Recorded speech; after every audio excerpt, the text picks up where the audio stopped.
Understanding the phrase, taking a dirt nap. Hello everyone. In today's video, we're going to explore the meaning and usage of a rather intriguing phrase in the English language, taking a dirt nap. This phrase is a colorful example of idiomatic expression, and understanding it will not only expand your vocabulary but also give you insight into the nuances of English. Taking a dirt nap is an idiomatic phrase in English.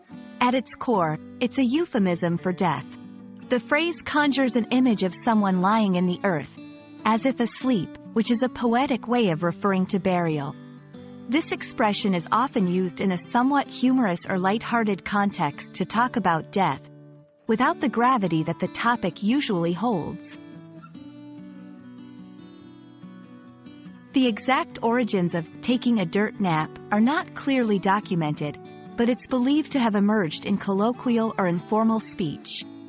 It reflects a trend in English, and many other languages, to use euphemisms for discussing sensitive topics like death.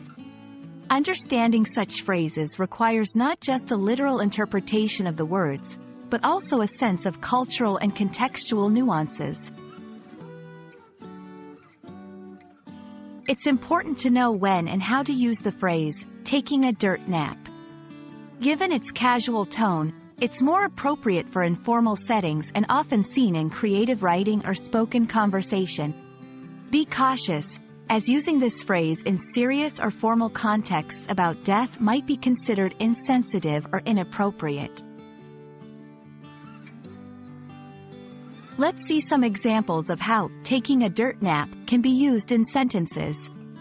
1. In the movie, the character joked about his enemies taking a dirt nap. 2. I'd rather not think about my final dirt nap just yet. There's still so much I want to do. These examples show the phrase being used in a light, somewhat humorous way, which is typical of its usage. I hope this video has shed some light on the meaning and usage of the phrase, taking a dirt nap.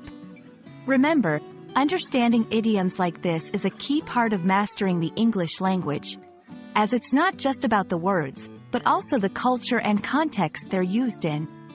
Thanks for watching, and I look forward to exploring more fascinating aspects of English with you in future videos.